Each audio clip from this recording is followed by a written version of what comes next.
Good evening, everyone, and welcome to this live recording of Places She Shapes podcast. My name is Anna. I'm a partner here at Moore Kingston Smith, who are your hosts for this evening. What started as a simple conversation at MIPIM in south of France has somehow turned into this event with more than 100 of you in the room just over a month later. So it's really amazing what good collaboration and networking can actually do.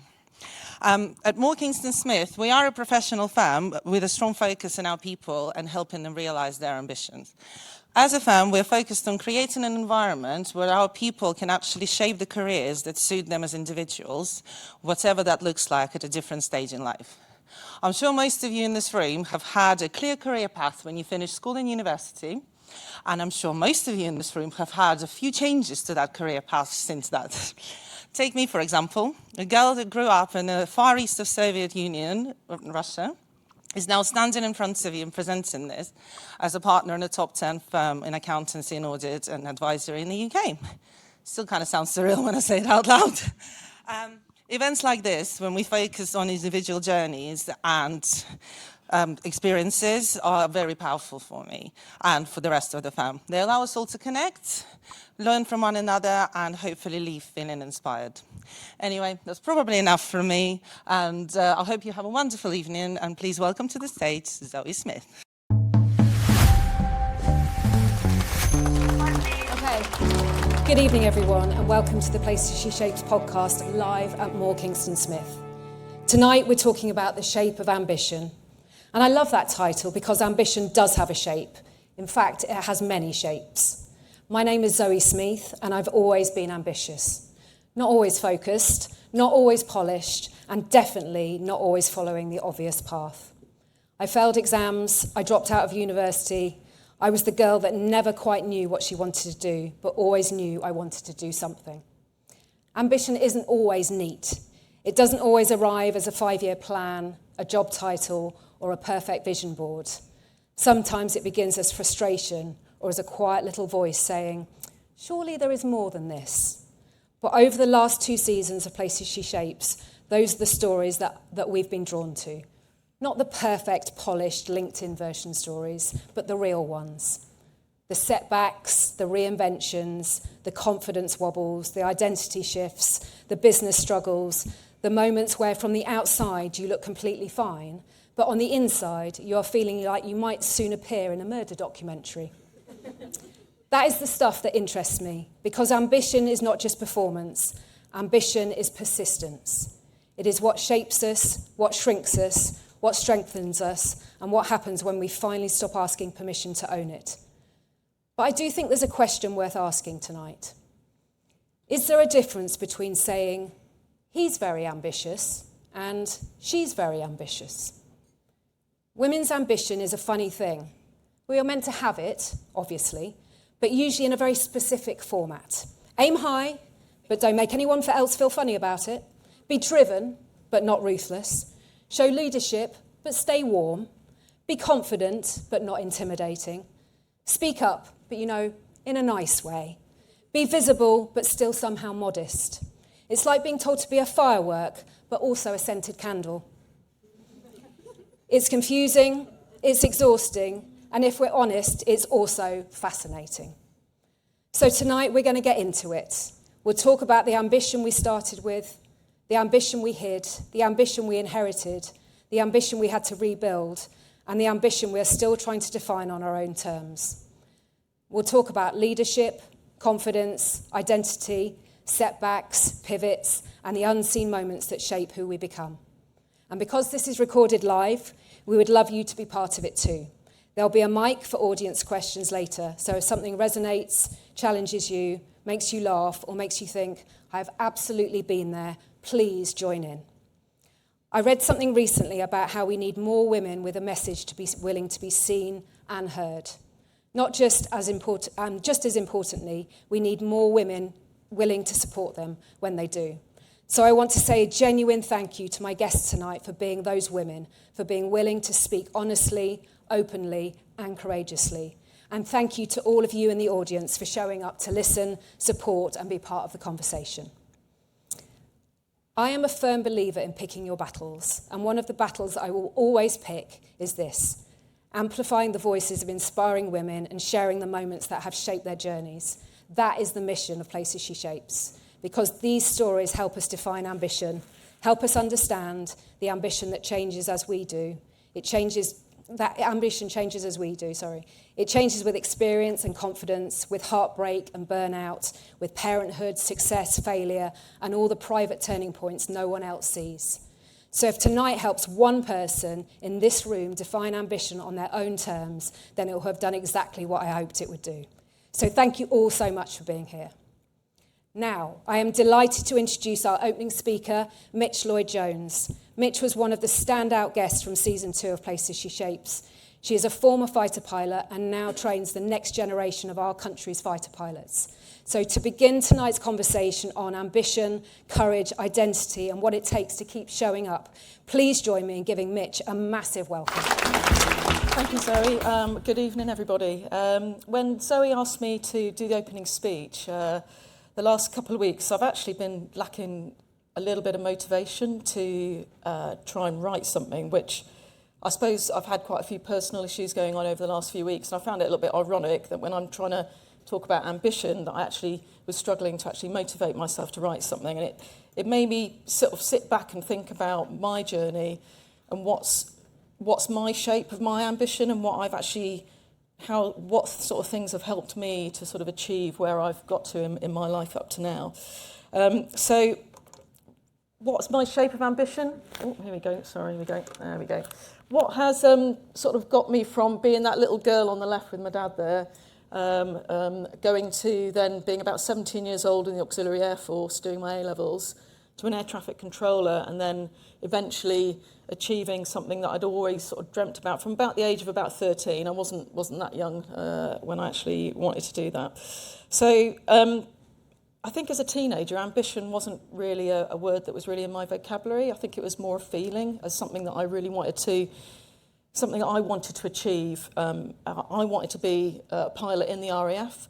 And at the time, there were no women in the RAF, but for me, that didn't really register. There was sort of no. It was like, well, how am I going to go off and do that? And that's sort of really what I wanted to do. I sort of came up with 4 little areas, really. What major factors impacted me to get me to where I am today? And the first one were goals, how you cope with failure, and then resilience, and then finally a bit of inspiration as well. So obviously, no for me was a little bit difficult to take, really. I just wanted to, this is what I want to do, and well, why can't I do this? And I just tried to find myself some goals. That's what I wanted to do. And setting goals, I think, is really important. And at the time, I didn't realise I was doing that. I was just trying to take small steps to get where I wanted to go. But even if it takes time, anybody that's on that journey, you know, you can look ahead to your final goal, but you've really got to just work where you can go and just take those smaller steps and try and stay a bit focused and having that desire to want to move forward.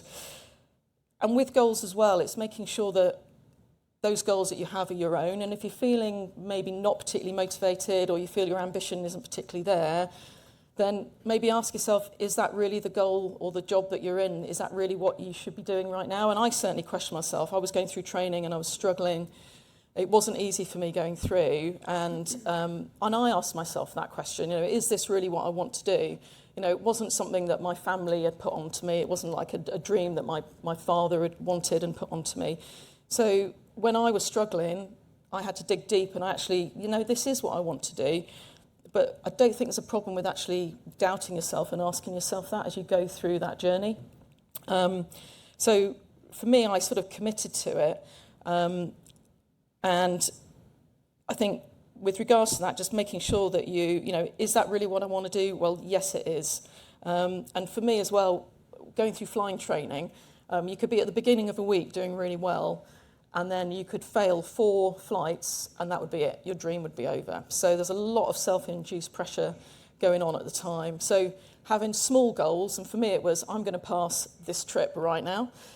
Not like I'm going to be on the front line, I'm going to fly a fast jet.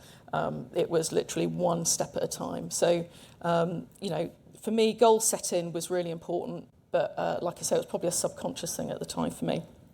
So that was sort of goals. And I ended up doing what was shown on that photo there.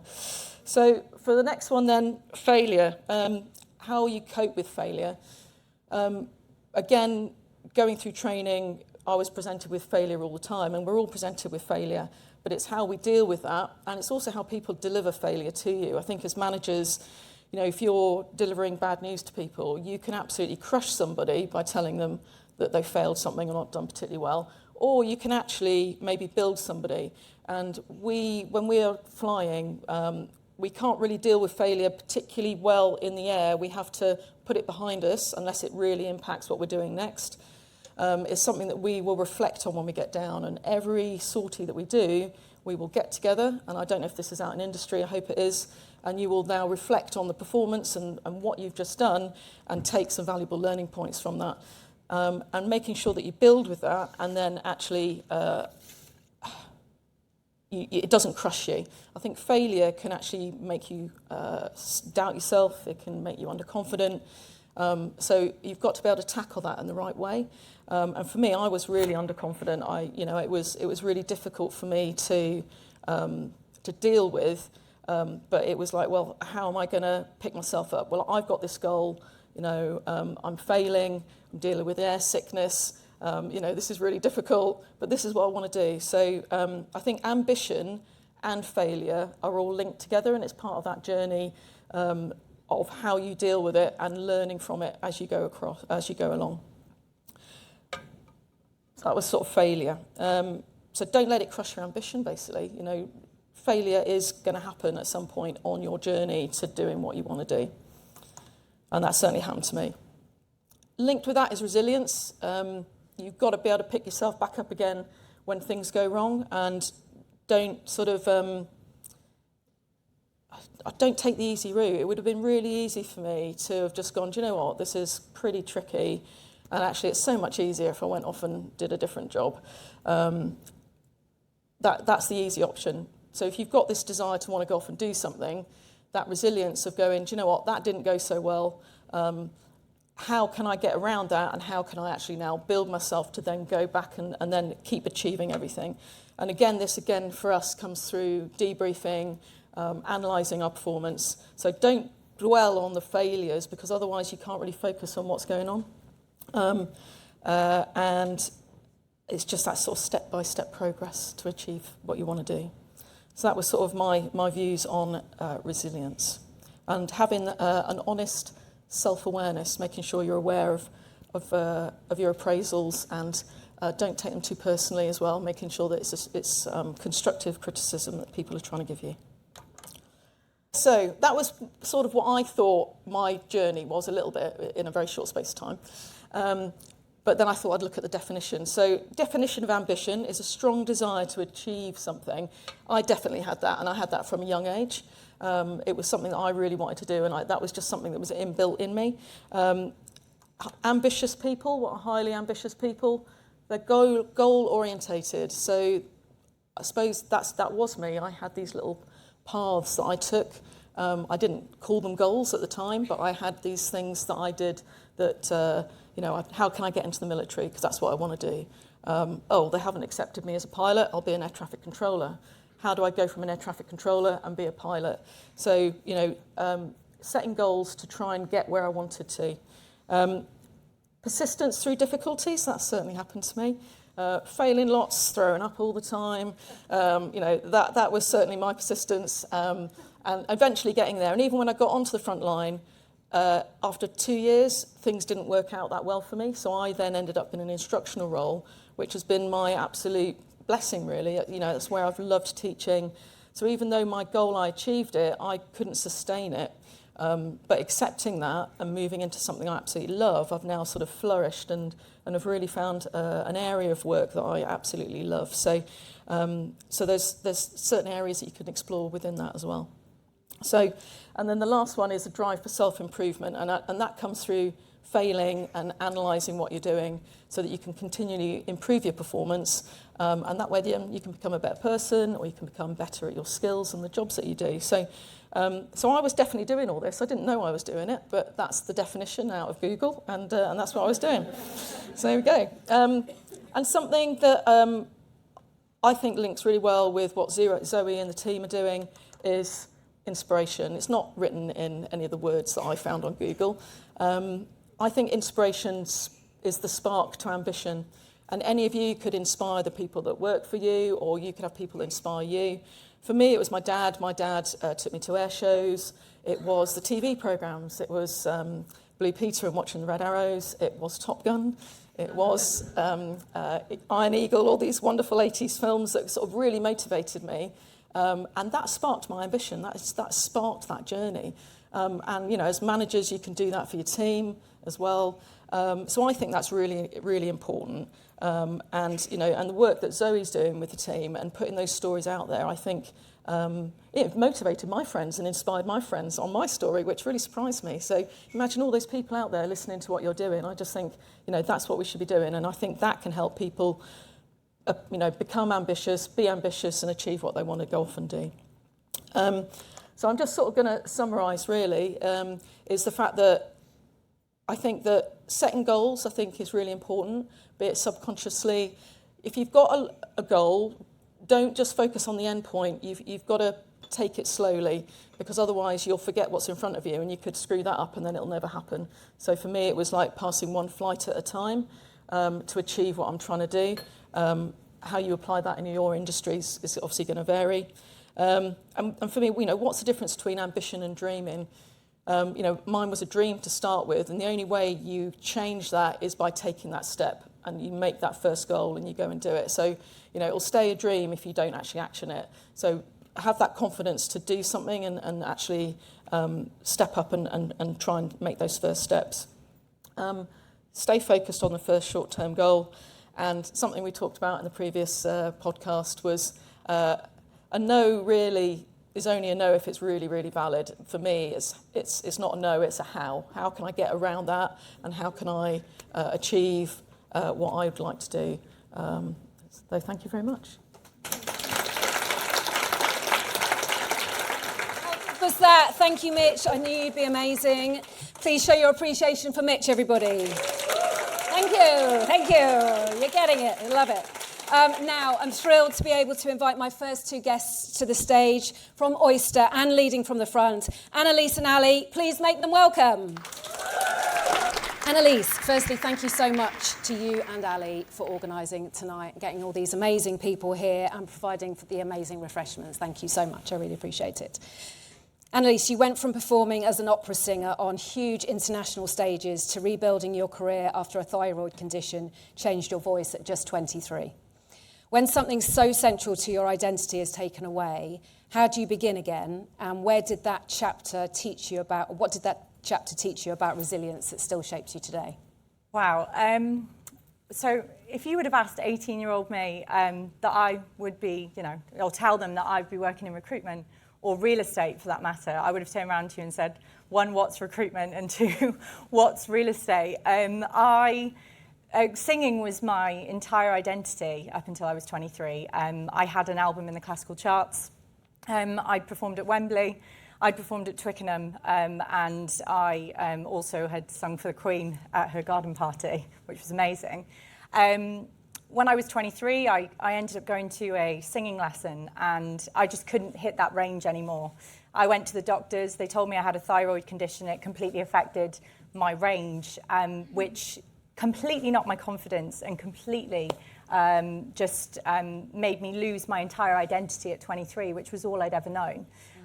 So I started to rebuild again with confidence, or tried to at least, and I had no qualifications. I ended up working in a shop, Reese, I'm sure you all know it, and then I then worked my way up to personal shopping, and then a chance encounter one day with one of our directors, Rob, at Oyster, ended up changing my life, and I joined Oyster, and yeah, I mean, the rest is history, but how I look at that now is when life knocks you, my God, and it definitely knocked me, I use that as a blank canvas to move forward and to paint my own history moving forward, yeah.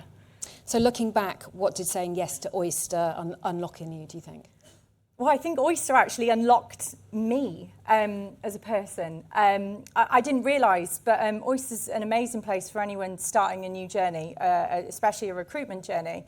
I started off as a recruiter, and I then pivoted slightly. I started off in asset management, then I moved to real estate finance, then I moved completely internally, and then I moved into brand and events and leading from the front, came about in that madness. What I didn't realise was that Oyster really gives you the opportunity to build a business within a business. And one day I was chatting to a couple of my candidates, and an idea sprung in me. Women in this industry are not valued. And I went and knocked on my CEO's door, and I said, Sash, I'm feeling really sad. Like, I don't feel like women are valued in this industry, and I want to do something about it. And he kind of went, tell me the costs, tell me the outcome, and we'll see if that kind of pays off. And it did, and Leading from the Front was born. Amazing. Was there a moment maybe at MIPIM in Cannes where 150 women showed up in colour, where you realised this had become bigger than a networking idea? I mean, wow, yeah, that was amazing. But and that was one of the moments that I'm truly, truly proud of. But predating that, I had a crazy idea, and I'm sure there's some women in the room that definitely attended this. But back in 2022, I decided that I wanted to put on a catwalk for women in real estate, and I wanted the women who were in senior level positions to model the clothes. And I did it with a networking group called the Circle Partnership, and it turned into a fabulous evening where all the women were real estate directors modelling the clothes. You could bid on the clothes. All the proceeds went to charity. And I thought, wow, this is amazing. I want to take this further. So someone said, you should go to MIPIM. So in 2023, I went to MIPIM. I found myself on my own, and I rang one of my male colleagues, and I said, hey, I'm on my own. Like, where should I go? And he said, go to Cafe Roma. So, so I went to Cafe Roma. I was in a big floral gown, and I sat down, and I was like, oh my God, I'm the only woman here. I'm sure some of you have felt that as well if you've been. And I rang a couple of clients and candidates, and I said, come and meet me, but wear a little bit of colour. And 10 women came and met me in 2023. And it sparked this idea in me that I wanted to come back, but I wanted to make it bigger. I knew that I wanted to do something. So on the lead up to MIPIM of 2024, I took the time to ring 100 women for 6 weeks, every week. And I said, come and meet me in Cannes, in colour, outside Cafe Roma, and let's cause a bit of a positive disruption. And then 150 women came. And then fast forward to this year, MIPIM called us, and they said, please, can you come back and can you put on your initiative in collaboration with us? And we did. And 250 women showed up. And, you know, Ali can back me up on this one. We were speaking to these women about their experiences and about everything that they've been through. And everyone was so welcoming. And we realised that there's so much more that needs to be done. And it's a movement and it's a celebration. And, you know, events like this really do matter. Sorry, I feel like I've gone on. No, it's perfect. Thank you. Yeah. You said you wish you'd learned earlier to be fearless. For people here who are torn between the safe option and the more meaningful one, how do you know when it's time to back yourself and take the risk? I see fear now as a sign that you're moving in the right direction. And I never used to. Fear preceded everything that I've done in my life. That first phone call when I joined Oyster, I was petrified to pick up the phone and cold call someone. That first email that I sent, that knocking on my CEO's door to have a wild idea, putting on an event like this and thinking, no one's going to come, why would anyone come?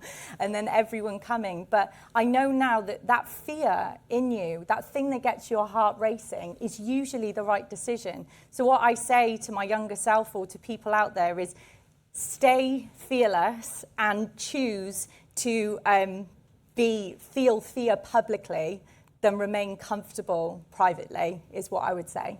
Nice.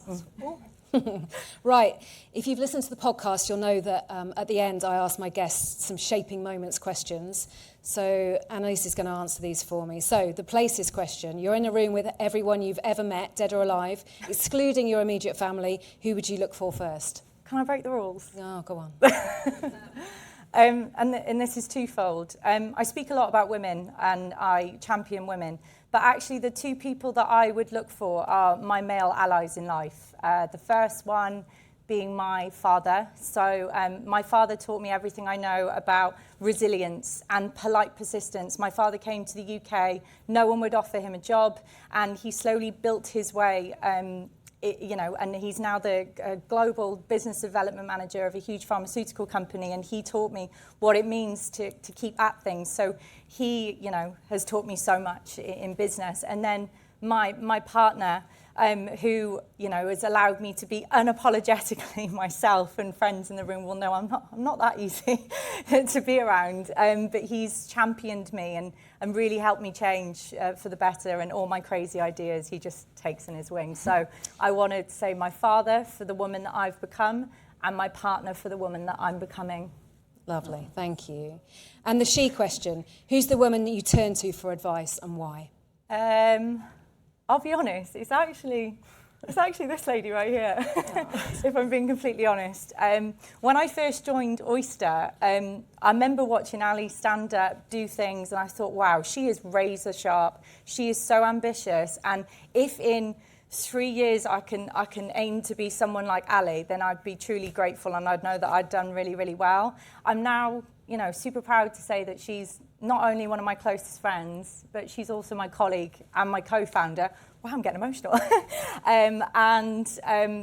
Whenever I call her, she always keeps me level-headed and keeps me really grounded. So I'm really grateful to have a friend and a colleague like that. So thank you. And finally, the shapes question. How would you shape your ideal day? So my grandparents, my nan and my bamps, God rest his soul, they told me, and I've always listened to them, to try and do one thing a day that scares you. Now, that's not possible on the daily, and I would never recommend you go out there and try and do something every day that scares you. But certainly events like this, I know I'll go home and go, wow, I really pushed myself out of my comfort zone, and I'll feel really rewarded. So I would say, not every day, but at least maybe, once a month or something, do something that scares you. And I really look back on those days and I go, wow, what a perfect day. Amazing. Yeah. Thank you. Thank you. Thank you. Ali, I'm going to come to you. I've got to compete with that. You built your desk from scratch, nearly quit more than once, and then became the top biller in your second year. When you look back at that early chapter, what do you think it taught you about resilience and about staying the course before the results showed up? Okay, so I started Oyster as a trainee recruitment consultant, which is how the majority of us start. And you start in a big group of people, we call it an academy. And that's really lovely because you've got people in the same boat as you and you can sort of bounce stories of, are you getting this? Because I'm not. But on the flip side, so I joined with a group of 10 and all 9 of them were doing deals and getting things so much quicker than I was. And I was the only one that was miles behind. And hence why I've sort of had thoughts of, should I be doing this? Should I just give up? Will I ever get this? But, and that first full year was just really, really challenging mentally.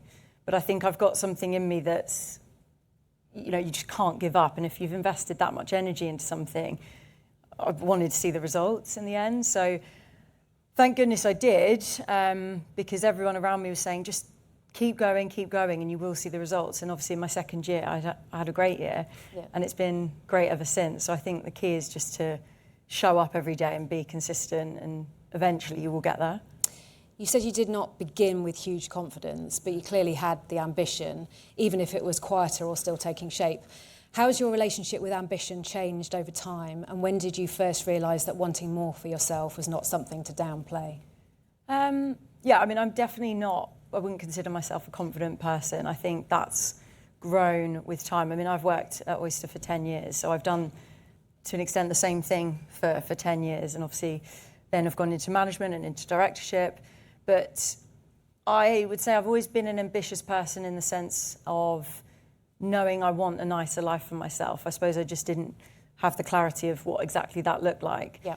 But I think as you grow in your career and you start seeing the results, and luckily in recruitment the results are numbers based, so you can't argue with numbers. You either hit your targets or you don't.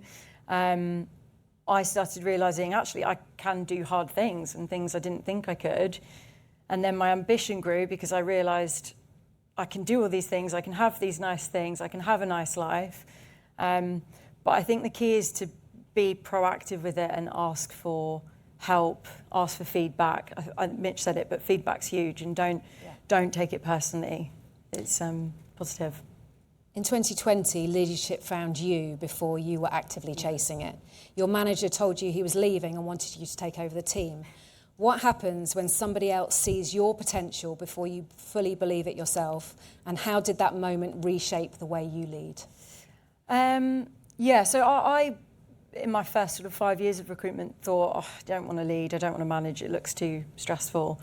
And then when my manager in 2020 said, I'm leaving after 8 years, it came as a total surprise, and I just thought, what am I going to do without him? He's been my shoulder to cry on for many years. And then let alone saying, Ali, I want you to take over the team, which I think was about 10 at the time. And I thought, I've had no training, I've never managed, what on earth am I going to do? But I do think if an opportunity is presented to you, I'm a big believer of just try it, just do it, otherwise you'll regret it. So I did, but obviously I didn't believe I could do it. Someone else sort of suggested it. And that was difficult. But again, going back to what I did in the beginning is just do it, show up, give it your all. And after a while, you do start to believe in yourself. So I think as a leader now, how that's changed me is I really actively look for people and their ability before they realise it themselves. And then I'm trying to pull it out of them because, I think that's the best thing. You now lead the division that makes up around 80% of the business, and yet your advice to your younger self is still be patient, keep going, and stay consistent. In a culture that celebrates speed, what have you learnt about building a career slowly, steadily, and on your own terms? Yeah, I mean, obviously in today's world as well, it's probably even worse than it was a decade ago in terms of social media, swipe culture. Everyone's looking for quick results. You can't cut corners, I've learned. You have to do things the hard way. You have to do the repetitive thing. I always say to people, look at Olympic athletes. You see them winning the medals, but what you don't see is the years of work of doing the same thing again and again. And it's the same in recruitment. You can't fast track it. You have to pick up the phone to the same person multiple times to build a relationship. And there's no way of cheating that. You have to do it over a long period of time. So, did that answer the question? Yeah, no, I really love the bit about consistency because, we all fail, but we've all got to go again, haven't we? Yeah. So, shaping moments. Yeah. Places. You're in a room with everyone you've ever met, you know the drill, dead or alive, excluding your immediate family. Who would you look for first? So I would look for my friend who joined with me 10 years ago. She still works with me now.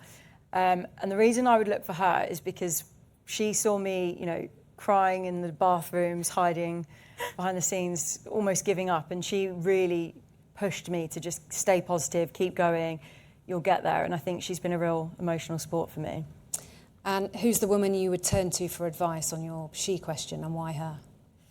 Probably my mum, which I'm sure a lot of people would say, but it really is because my mum always gives me such great advice, and that the main thing she says is just focus on what's in front of you. Stop worrying about the future and the what ifs. Just focus on here and now, and that will take you to where you want. And I think that's really good advice. Your parents have been an inspiration to you in terms of work ethic, haven't they? Yeah, they have. I mean, both of them were head teachers, so I've always been around what I deem as very hard-working people, which I think, has helped. Yeah.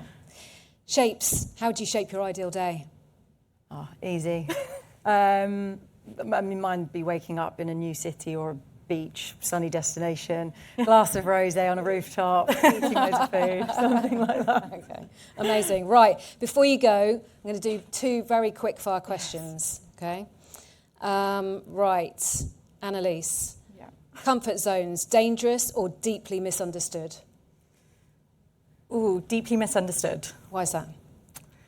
Because I believe that comfort zones can either sit in that dangerous thing where you shouldn't really sit in your comfort zone, you should push yourself, but also, you know, it is nice to sit within that. So I think unless you fully understand what a comfort zone is, then it is deeply misunderstood. Love it. Yeah. Ali, your question is, asking for help, strength or weakness? Oh, definitely a strength. Always ask for help. I don't think things are just handed to you. And I think all of us, especially being women, we need to ask for feedback, advice. Same for men, but I think the more help you can get, the better you can be. And why shouldn't we want to get better? Amazing. Thank you. Guys, please join me in thanking Annelies and Ali. Thank you very much. Well done. You were great.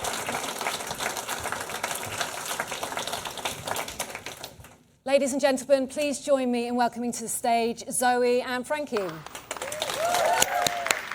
So, Franky, welcome to Places She Shapes. Zoe Moss is I was going to say she's an old hat, but that wouldn't have gone down well. Start with an insult. I mean, Zoe was obviously on season 2. Franky, new to the team, so welcome.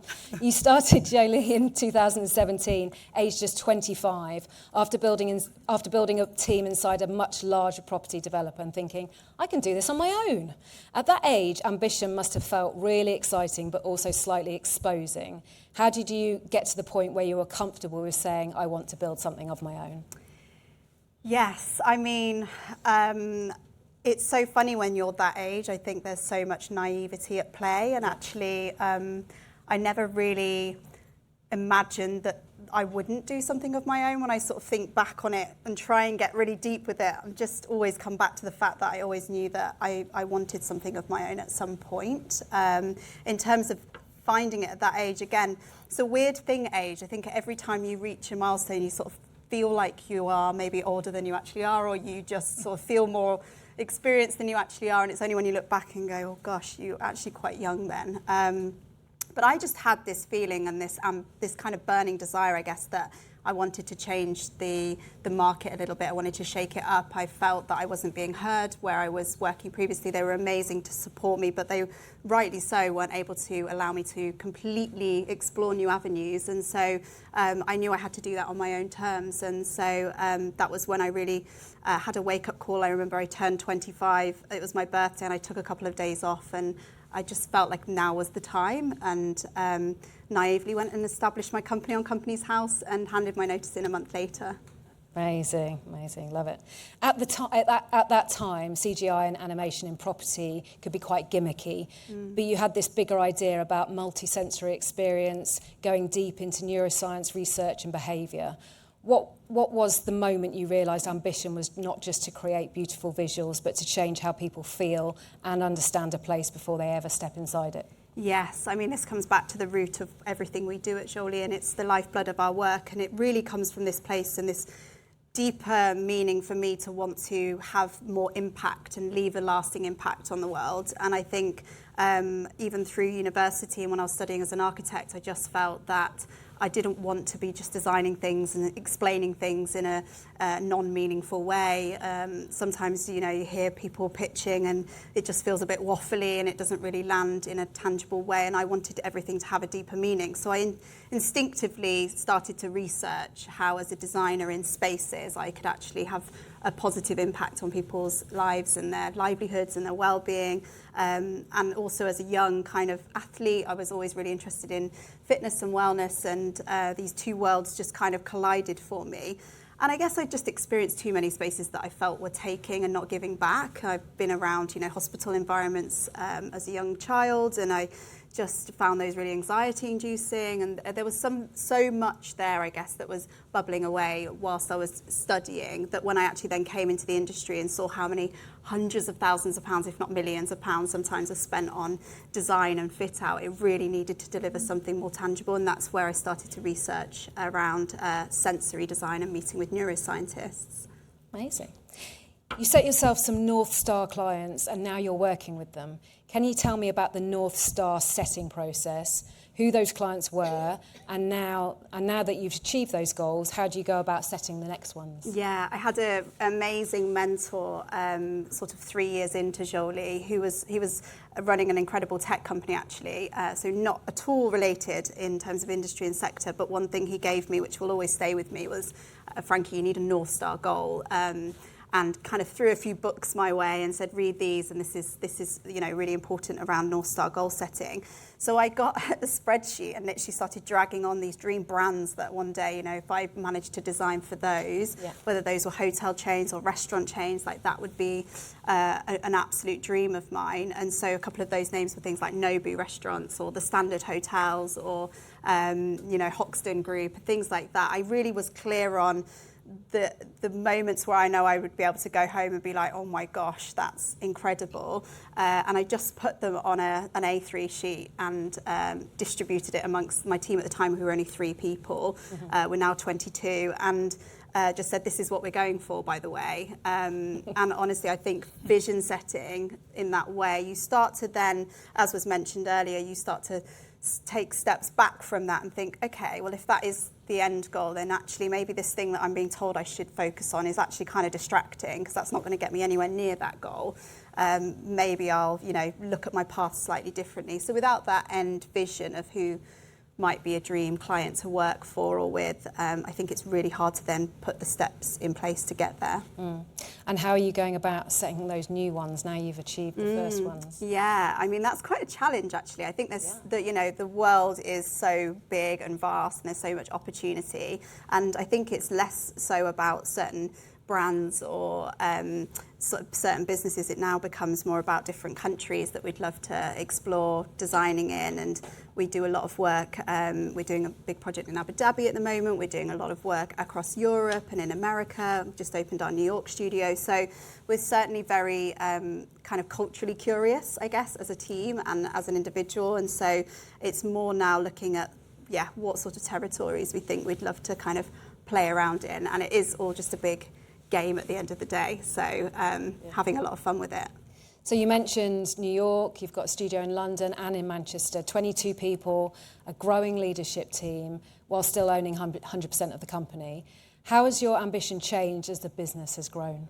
Yeah, I mean, I don't think it really has changed in the core aspect of it. I think the same drive that gets you out of bed on day one, where you've handed in your notice and you've got to make ends meet and pay your rent the following month, is the same drive that I feel today, where I'm thinking about everyone's mortgages that I have to cover and all this responsibility that comes with keeping the business operating, but also then still spending in the right way and striving further for more. I think that ambition generally is it's there. It's a funny thing with businesses. I feel that the same core themes run true the whole way through. It's just that the problems and the achievements sometimes just get bigger, and so it's about having the right people around you to support you in those moments, but the ambition is still very much the same. So we talked about you recently bringing in senior directors across operations, creative and business growth. What have you learned about sharing the ambition with other people, so you it's no longer just powered by your drive, but by a leadership team who are carrying that vision with you? Yeah, it's really interesting around how instinctively, for some reason, my whole senior leadership team are all women, and I don't think it was a conscious decision per se, but I do think there's a feeding off of each other, that we feel kind of this energy around.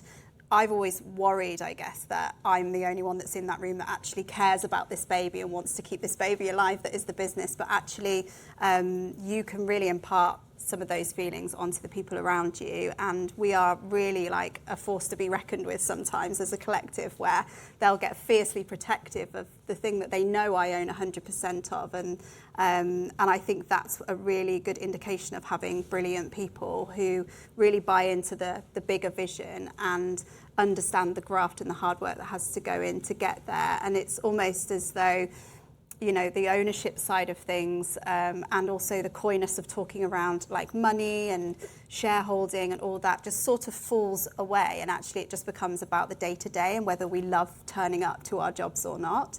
And so really imparting that same energy and that enthusiasm and excitement into those senior team members is so crucial. And for me as a founder, it's been an absolute godsend, because you start to be able to share that weightiness that comes with the carrying that responsibility with others, and you know that they're there to answer your call and turn up for those moments as well. What does ambition feel like to you now? Is it hunger, responsibility, freedom, or something else entirely? Oh, probably all of the above. No, I think I'm a mother now. I've got a little boy, he's 2 years old, and there's something that changes in you where you can't be as selfish anymore. You're doing this for others as well. And I love the fact that he gets to see me going to work full time and seeing me grow and take those business calls and have to deal with those challenges sometimes when he's on my hip. And I think that's given me a newfound sense of ambition and motivation to, especially as raising a young boy, I feel like there's a real need for him to witness that and see that. I certainly found that when I was coming up through the industry, especially in construction and architecture, I was surrounded by men, and there's been moments in my career that I sort of think, God, that would never be allowed now, which will stay with me forever. And I just feel like I have this dual responsibility of living my dream out, but also being able to share and show that those things are possible to the men in our lives as well. I couldn't agree with you more. Okay, shaping moments questions. Places, you're in a room with everyone you've ever met, dead or alive. Excluding your immediate family, who would you look for first? Yeah, I think I would probably look for my sister. I'm one of three girls, and she is the middle sister. She's the kind of the middle person that always negotiates between all of us. Are you the oldest? I'm the youngest. Oh, okay. I know, youngest sister energy. But she has always been a real sort of steady person in my life. She's incredible at grounding me as much as giving me the motivation to go. And so I would probably instinctively just look for her. And she's also just so much more organised than I am. So I would be like, where am I supposed to be? What's going on? So the she question, different person, please, if you can. Yeah. Who's the woman you turn to for advice and why her? Yeah, I think, as was mentioned earlier, I think I would speak to my mum. And again, I think it's this obvious nurturing character around being able to offer good advice, but also she's the woman who knows me deeply the best. She's seen me from being a tiny baby all the way up to a woman now, and she can very quickly peel away the layers and see what's going on beneath the surface. So she's always the one that dishes out the best advice for me personally. And finally, shapes. How would you shape your ideal day? Oh, it would have to be walking around a beautiful botanical garden somewhere on a sunny day, maybe popping into an art gallery, but I would have to have my son with me, so it would create a bit of chaos, I think, but that would be a dreamy day for me. Franky, you've been amazing. Thank you so much. Thank you.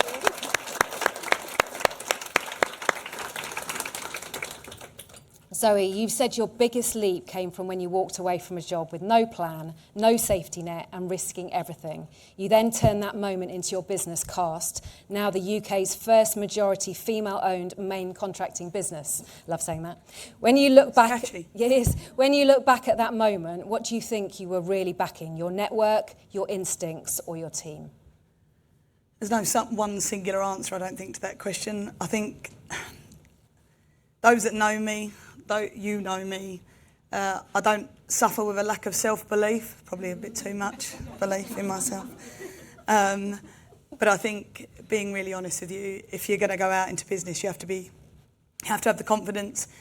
You have to have a network, not just a network of people you know that you can have a glass of wine with or say hello to on the street. You've got to have a network of genuine decision makers, influencers. That's how our market prospers. Sprinkle in with that a load of self-belief, a load of overriding confidence. Yeah, I think that is what sets you up to absolutely succeed. So Cast was born just weeks before lockdown, and you've spoken so honestly about COVID and how that strangely and brutally became the making of your business. You had no salaries, a tiny office, a mini fridge, and a huge amount to prove. What did that period teach you about selling belief before you have scale, and about the fine line between confidence, storytelling and survival? The mini fridge is the most important thing that will get you through Yeah. any of that. If you're going to earn no money, make sure you've got a box of wine in the fridge, right? I think, there is a reality around that period of time for us. It's very humbling because I did have a very successful career that predated COVID, that predated cast, I should say. Yeah. And there was nothing wrong with that career, but obviously a natural break arose and we went out on our own. But in creating that business, you sort of have to go back a couple of steps and realise why it is that you've created what you've created, how you've got to that particular position. But there is a part of us that knew that it wasn't overstated. We had the network, we had the contacts, we had the self-belief, but we also had the knowledge and the capabilities. And that is what that trifecta, that building block, is what springboarded us into creating the company. And so, whilst I do look back and laugh and say a lot of wine was involved in the success of the business, what we did create was born of a trifecta of belief, knowledge, and overconfidence that ultimately, catapulted us on a particular stratosphere. Yeah. So I'm fascinated by your honesty about ambition, and I love it. The fact that success for you includes holidays you want, the life you want, and even the red-soled shoes. Why do you think women are still so often expected to make ambition sound noble when men are allowed to call it exactly what it is? I'm not sure it's a male and female thing, if you want my honest opinion. I think it might be a little bit of a British and a European thing, that we downplay that all of us in this room, whether you like to hear it or not, go to work to earn a couple of quid. That is the reality. Because if you were sat on millions, you might not do it. Some people in the room might. They might go to work and do what they need to do vocationally, but you go to work to earn money. And I think it's all right to say that out loud. I think British people, European people in particularly, downplay that. The plus of living in a democratic, capitalist society means that it's your choice what you then choose to do with the money you earn. Whether that means sit at the front of the aeroplane, whether it means a private school for your kids, or whether you don't want to donate the whole fucking lot to a donkey sanctuary. It is your choice to do that. And that is, if that's what gets you out of bed every day, I don't think anybody, personally, should make that a taboo. I think it's just something that's worth celebrating, personally. I love that your mum looked at you and said, "What are you doing? You're unmanageable." And somehow that became the push to start your business. You've described yourself, your words, as bullish, punchy and opinionated. Have there been moments where being that person has cost you, and was the price worth paying for the freedom it gave you?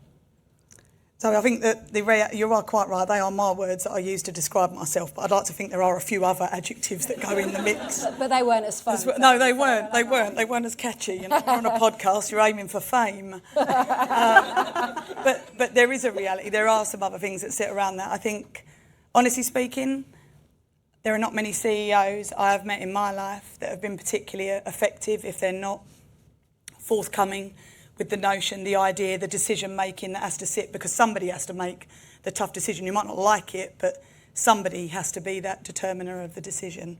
So I think that is the reason I describe myself in that particular way.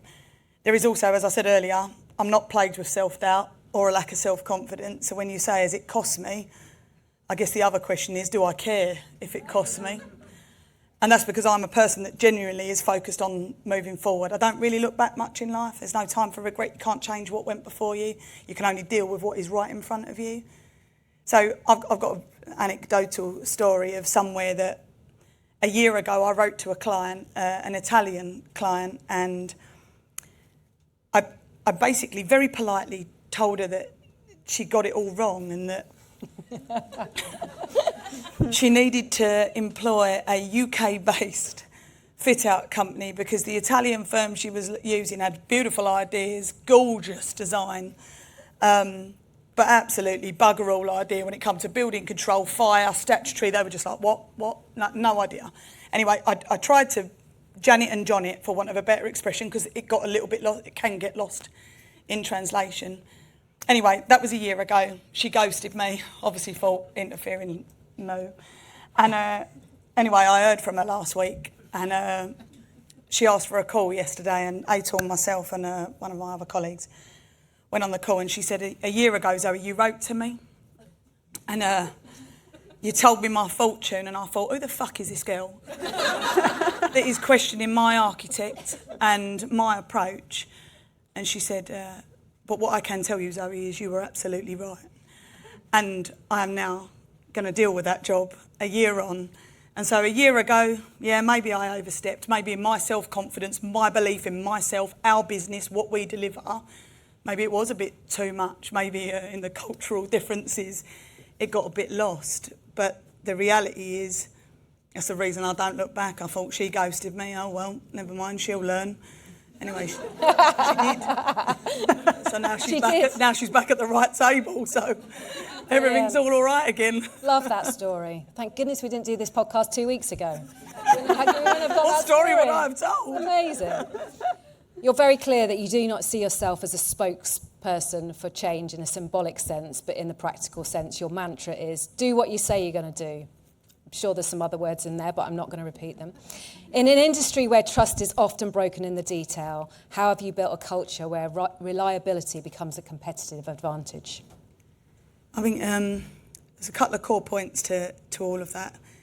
Culture is defined different ways in different businesses. I think some people, I often hear people talk about culture being, let's go for a beer on a Thursday night or a glass of wine, and that's a definition of culture.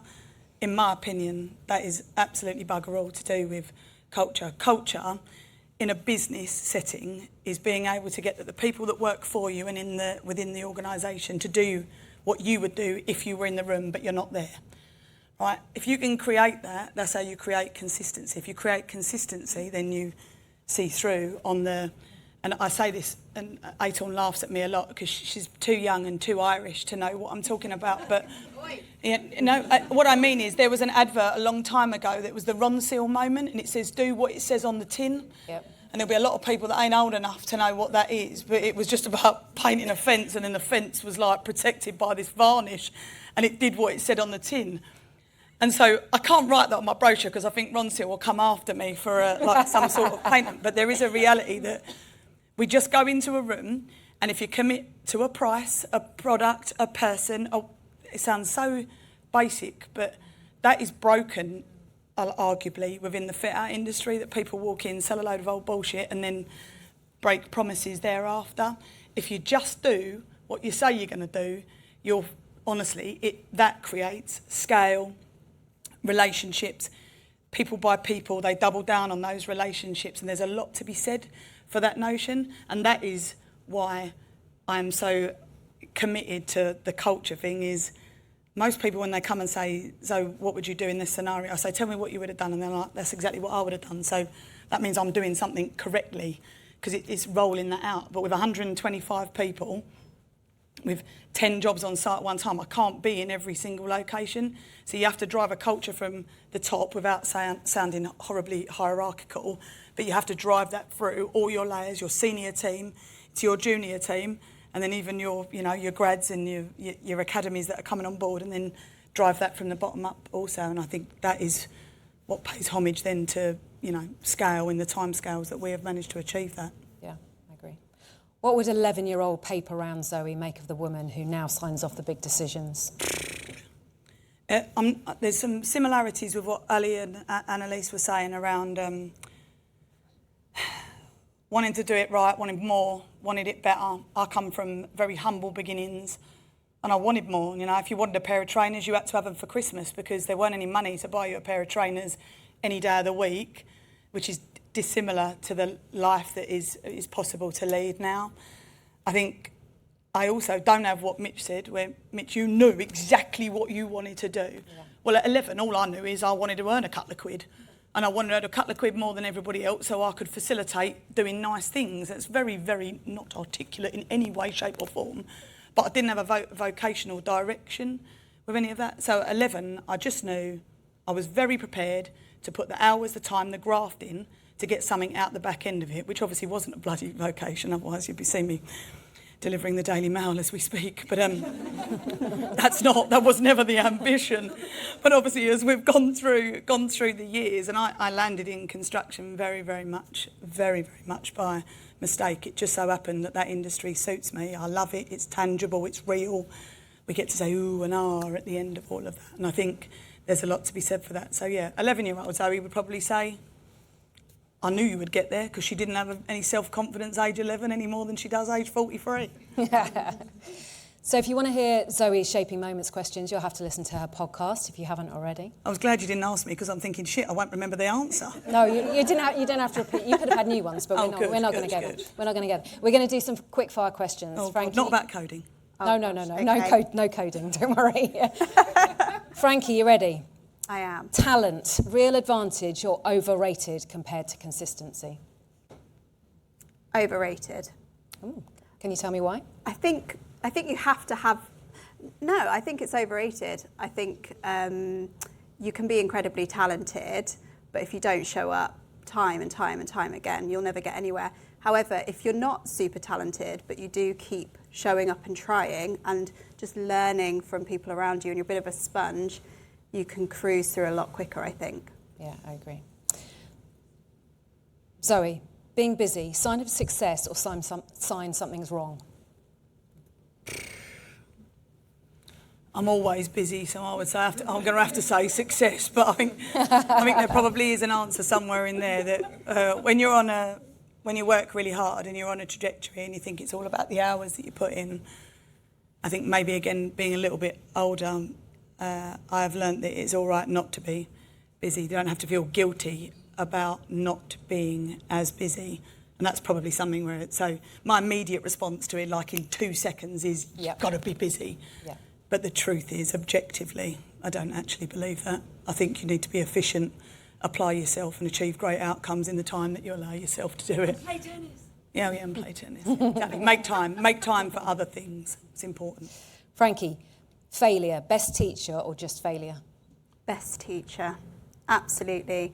And I think every day I fail still. I actually, as was sort of mentioned before, when I'm in a particularly tricky moment where I can feel it wrenching in my gut, I know that's when I'm learning. And actually when I feel like I'm really comfortable and for some reason everything's going really well, not only do I feel weird in those moments, but I also think that I'm not learning and things are feeling a bit too easy and a bit too stagnant. So I seek failure, I probably would say. Zoe, ambition, fuel or pressure? Fuel, all day long. I haven't even got a long answer for that one. God for that, because we're running out of time. Franky, ambition in women, celebrated or judged? Judged. Well, I wish it wasn't, but I think it is judged deeply. And I think that I really hope that as our generations come through, they start to want to decode and understand the woman mindset and how powerful our ambition is, and hear us a little bit more. But I think currently, if you put yourself out there as too ambitious, you are immediately shot down and judged. But I see it as a superpower. And obviously, the more women that go into senior positions, the more we can bring others up with us.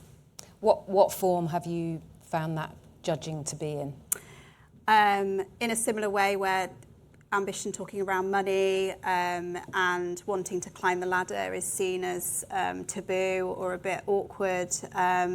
I think if you are overly expressive of what your future might look like, and if that's attached to anything to do with finances, I think that immediately is seen as a bit distasteful in women, whereas men don't get that same treatment. And I do think that just having your voice heard is still something that society needs to work on, really, around hearing when you're in that boardroom table, understanding the value of women and why are we saying certain things. It's coming from a place of ambition, so don't see it as us trying to be abrasive or combative. It's just we also are striving for brilliant things, so hear us out too. Thank you. Zoe, last question. Wanting more, healthy or harmful? Also, probably unsurprisingly, I'm going to say healthy.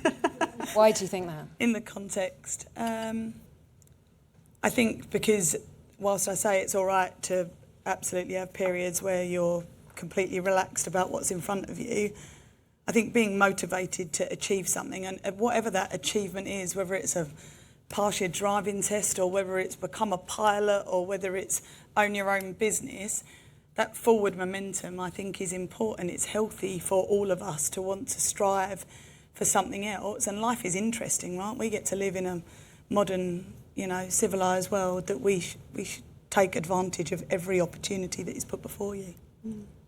Franky, Zoe, thank you so much. Stay where you are.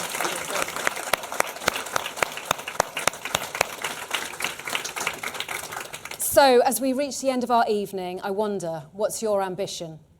Okay, and now, what's your boldest ambition, if you're going to take it up a level? Maybe tell the person you're sitting next to later on. I bet they'll support you. Thank you for an amazing evening, everyone. I'm thrilled to be able to tell you that we are going back to Abbey Road Studios in May to record season 3 of Places She Shapes. I have some more brilliant guests lined up.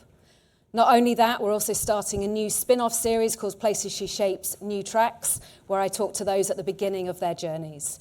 If you've enjoyed what you've seen and heard tonight, please tell a friend, listen to an episode, and follow along for season 3. If you'd like to host our next live event, sponsor an episode, or even a season, recommend a guest, or just say hi, please get in touch with me. Get emotional, this bit. My massive thanks to my amazing guests tonight, Franky, Zoe, Ali, Annelies, and Mitch. Thank you all for your honesty and for being so entertaining. Please give them a massive cheer.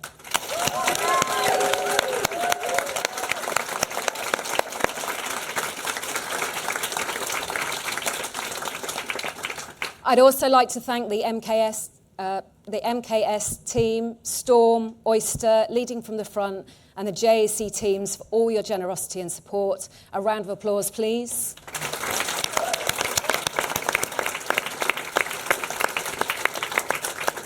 And finally, thank you to you, the audience, for being here and making this live recording so fantastic. Please stay and enjoy the rest of the evening. Thank you and good night.